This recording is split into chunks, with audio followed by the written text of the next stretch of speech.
సరే, ఏమాత్రం ఆలస్యం చేయకుండా డైరెక్ట్గా విషయంలోకి వెళ్ళిపోదాం. ఈరోజు ఈ ఎక్స్ప్లెయినర్లో శతాబ్దాల నాటి ఒక భయంకరమైన మిస్టరీని మనం డీకోడ్ చేయబోతున్నాం. అదే రోజ్ ఐలాండ్ వెనుక ఉన్న ఆ చీకటి శాపం. నిజంగా చెప్తున్నాను, ఈ కథ వింటుంటే ఎవరికైనా సరే వెన్నులో వణుకుపుంటడం ఖాయం. ఒక పురాతన శాపం, ఏమాత్రం కనికరం లేని భయం, అంతుచిక్కని రహస్యం, ఇవన్నీ కలిసిన ఈ డార్క్ స్టోరీని ఇప్పుడు ఒక్కొక్కటిగా అర్థం చేసుకుందాం. అసలు రోజ్ ఐలాండ్ పేరు వింటేనే చుట్టుపక్కల జనాలు ఎందుకలా వణికిపోతారు? ఆ ప్రాంతానికి వెళ్లినవాళ్లు ఒక్కరు కూడా మళ్లీ తిరిగి ఎందుకు రారు? అసలక్కడికి వెళ్లిన వారంతా ఏమవుతున్నారు? 2026లో జరిగిన ఒక రెస్క్యూ ఆపరేషన్ ఆధారంగా ఈ భయంకరమైన ప్రశ్నలకు సమాధానం వెతికే ప్రయత్నం చేద్దాం. ప్రాణాలను పణంగా పెట్టి చేసిన ఆ ప్రయాణంలో అసలు ఏం జరిగిందో తెలుసుకుంటే ఖచ్చితంగా షాక్ అవుతారు. ఈ భయంకరమైన కథకు అసలు ఆరంభం 2026లో జరిగింది. 6 స్నేహితులు అనన్య, సమీర్, స్వాతి, రోహిత్, రీతు మరియు వికాస్ వీళ్లంతా ఒక ముఖ్యమైన లక్ష్యంతో బయల్దేరారు. అదేంటంటే సరిగ్గా ఏడాది క్రితం తప్పిపోయిన అనన్య వాళ్ల అమ్మ కౌశల్య తివారీని వెతకడం. ఎలాంటి ఆచూకీ లేకుండా సడన్గా మాయమైన ఆమెను ఎలాగైనా వెతికి తీసుకురావాలనే ఆశతో వాళ్లు దట్టమైన అడవులు, ప్రమాదకరమైన నీటి ప్రవాహాలు దాటి ఆ ప్రదేశానికి చేరుకున్నారు. ఆ ద్వీవికున్న పేరు ఎంత భయంకరమైనదో దాని వెనక ఉన్న చరిత్ర చెబుతుంది.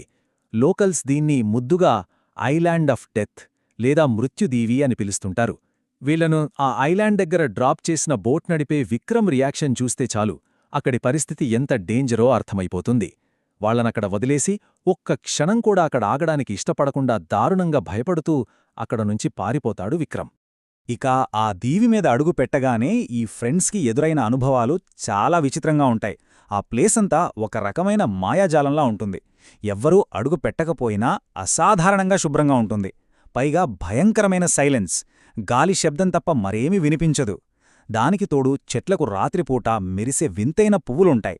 కాని ఇక్కడే ఒక మైండ్ బ్లాంక్ అయ్యే విషయమేంటంటే ఆ పువ్వుల వెలుగు మొబైల్ కెమెరాలో మాత్రం అస్సలు రికార్డు కాదు. ఈ వింతలన్నీ అక్కడి ప్రమాదానికి ఒక సైలెంట్ వార్నింగ్ లాంటివి. అయితే అంత పెద్ద ఐలాండ్లో అనన్య వాళ్ల అమ్మను వెతకడం ఈజీ కాదు కదా. అందుకే వాళ్లు ఒక వ్యూహం పన్నారు.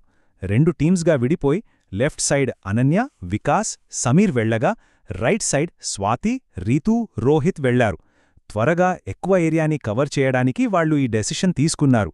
కాని నిజానికి ఇలా అందరూ విడిపోయి ఒంటరి కావడం వల్ల వాళ్లు ఎంతటి పెద్ద ప్రమాదంలో పడ్డారో వాళ్లకి త్వరలోనే అర్థమవుతుంది. ముందుగా రైట్ సైడ్ వెళ్లిన టీం గురించి చూద్దాం. వాళ్ళకి దట్టమైన అడవి మధ్యలో ఒక 3 పాడుబడిన ఇల్లు కనిపిస్తాయి. అందులో ఫస్టింట్లోకి వెళ్లిన రీతుకి అస్సలు ఊహించని రేంజ్లో ఒక షాక్ తగులుతుంది. లోపల నుంచి హఠాత్తుగా గబ్బిలాలు బయటకు రావడం, ఫర్నిచర్ దానంతటా అదే గాలిలో కదలడం చూసి ఆమె వణికిపోతుంది. అంతేకాదు, గోడకున్న ఒక జింకపుర్ర కళ్ళు ఎర్రగా మెరుస్తూ వింతగా నవ్వడం స్టార్ట్ చేస్తుంది. ఆ వెంటనే ఒక అదృశ్య శక్తి అత్యంత భయంకరమైన రూపాన్ని దాల్చి ఆమెపై క్రూరంగా దాడికి దిగుతుంది.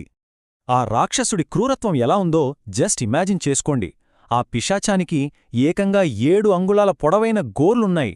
అక్షరాల బ్లేడ్లలాంటి ఆ పదునైన గోర్లతో రీతును గట్టిగా పట్టుకుని క్షణాల్లో ఆమె బాడీలో ఉన్న రక్తానంతా లాగేస్తుంది. రక్తం మొత్తం పోవడంతో ప్రాణాలు కోల్పోయిన ఆమె మృతదేహం పూర్తిగా నీలం రంగులోకి మారిపోతుంది. ఏమాత్రం జాలిలేని ఆ భయానక దాడి ఎవరికైనా సరే నిద్రలేకుండా చేస్తుంది. సరే, రీతు పరిస్థితి అలా ఉంటే అసలు రోహిత్కేమైందో చూద్దాం. అమాంతం ఒక వింతైన తాడులాంటిది అతన్ని చీకటి గదిలోకి వేగంగా లాక్కువెళ్తోంది. అక్కడ అతని గుండెలపై ఒక భయంకరమైన పిశాచం కూర్చుని దాడి చేస్తోంది. ఆ తర్వాత రోహిత్ గదిలోంచి బయటకొస్తాడు. కాని ఎర్రగా మెరిసే కళ్లతో ఎలాంటి ఎమోషన్స్ లేకుండా. అతన్లో వచ్చిన ఈ సడన్ చేంజ్ చూసి అతని ఫ్రెండ్ స్వాతి తీవ్రంగా భయపడుతుంది. రోహిత్ రూపంలో ఉన్నది తన ఫ్రెండ్ కాదని ఆమెకు పాపం అప్పటికి అర్థం కాదు. ఇదే టైంలో లెఫ్ట్ సైడ్ వెళ్లిన టీంకి కూడా ఇలాంటి డెడ్లీ సిచ్యువేషనే ఎదురైంది. వాళ్లు అడవిలో నడుస్తుండగా ఉన్నట్టుండి ఒక పెద్ద చెట్టుకొమ్మ వికాస్ మీద పడుతుంది. అతను కిందపడి దెబ్బతిని బాధపడుతుండగా భూమి అడుగునుంచి ఒక పిశాచం పైకి వస్తుంది. అది వికాస్ను వెనుకనుంచి గట్టిగా పట్టుకునే అమాంతం భూమిలోకి లాగేసుకుంటుంది. అనన్య, సమీర్ కళ్ల ముందే క్షణాల్లో జరిగిన ఈ భయానక దాడి వాళ్ల మైండ్ని బ్లాంక్ చేస్తుంది. ఇలా ప్రాణాలు గుప్పెట్లో పెట్టుకుని మిగిలిన వాళ్లంతా భయంతో పరుగులు తీస్తూ ఆ 3 ఇళ్ల దగ్గర మళ్లీ కలుసుకుంటారు. అప్పుడే అనన్య ఒక పాడుబడిన ఇంట్లో ఒక బ్రేస్లెట్ చూస్తుంది. అది ఎగ్జాక్ట్గా తాను తన తల్లికి గిఫ్ట్గా ఇచ్చిన బ్రేస్లెట్. అదే టేబుల్ డ్రాయర్లో ఆమెకు పాతబడిపోయిన ఒక సీక్రెట్ లెటర్ దొరుకుతుంది. ఆ లెటర్ ద్వారా అప్పటివరకు ఎవరికీ తెలియని ఒక చేదు నిజం, ఒక చీకటి రహస్యం వెలుగులోకి వస్తుంది. ఆ లెటర్ రాసింది మరెవరో కాదు, అనన్య వాళ్ళ అమ్మ కౌశల్య. మార్చ్ 5, 2025న రాసిన ఆ లెటర్లోని చివరి మాటలు వింటే ఎవ్వరికైనా గుండె ఆగిపోవాల్సిందే. ఎవరైనా ఈ దీవిలో ఉండి ఈ లేఖ చదువుతుంటే వీలైనంత త్వరగా ఇక్కడ్నుంచి వెళ్ళిపోండి. ఆ రాక్షసుడు ఎవ్వర్నీ ప్రాణాలతో వదిలిపెట్టడు. తనను వదిలి పడవ వెళ్ళిపోవడంతో ఇక తన మరణం ఫిక్స్ అని ఆమె ఆ లెటర్లో స్పష్టంగా రాసింది. అనన్య తల్లి ఇక లేదని ఆ చేదు నిజం అనన్య కళ్లల్లో కన్నీళ్లు నింపింది. సో ఇక్కడ అసలు పాయింట్ ఏంటంటే, ఈ రోజ్ ఐలాండ్ శాపం వెనుకున్న పురాతన చరిత్ర ఆ లెటర్ ద్వారా బయటపడింది. 17వ శతాబ్దంలో ఒక రాజు ఆ పిశాచాన్ని బంధించి రక్తపు దాహంతో చనిపోయేలా ఒక శవపేటికలో పెట్టి ఈ దీవిలో వదిలేశాడు. కాని కొన్ని రోజులకే ఆ పిశాచం దాన్ని పగలగొట్టుకుని బయటకొచ్చేసింది. రక్తం కోసం పిచ్చిపట్టిన ఆ రాక్షసుడు అక్కడే శాశ్వతంగా ఇరుక్కుపోయాడు. 2025లో కౌశల్య దానికి బలవ్వగా ఇప్పుడు 2026లో ఈ ఫ్రెండ్స్ గ్రూప్ ఆ మృత్యువొడికి చేరుకుంది. ఆ తర్వాతే ఒక మైండ్ బ్లోయింగ్ నిజం బయటపడుతుంది.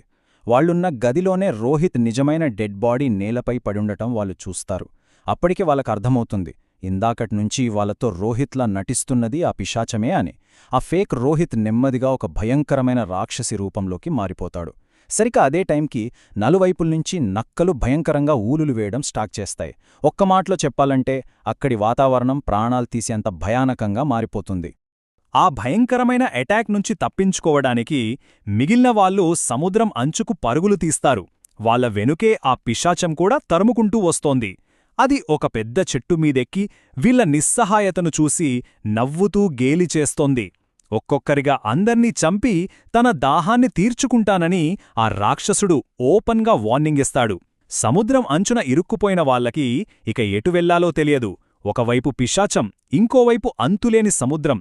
చావు వాళ్ల కళ్ళెదురుగా కనిపిస్తోంది. కాని సరిగ్గా అప్పుడే ఒక మిరాకిల్. ఒకవైపు ప్రాణాపాయంలో ఉన్న ఈ ఫ్రెండ్స్ని కాపాడటానికి విక్రమ్ తన పడవతో తిరిగి వస్తాడు. స్వాతి, అనన్య, సమీర్ ప్రాణభయంతో ఏమాత్రం ఆలోచించకుండా సముద్రంలోకి దూకి ఆ పడవను చేరుకుని త్రుటిలో ప్రాణాలు దక్కించుకుంటారు.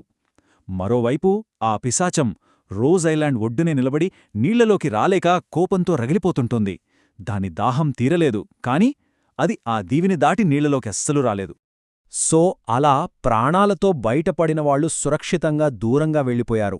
కాని ఆ ఐలాండ్లో, ఆ చీకటి అడవిలో దాగి ఉన్న ఆ మృత్యువు ఇప్పటికీ అక్కడే ఉంది. ఈ ఎక్స్ప్లెయినర్ చివరిలో మిగిలిపోయిన ఒకే ఒక్క ప్రశ్న: ఆ దీవికి వెళ్లే నెక్స్ట్ టార్గెట్ ఎవరు?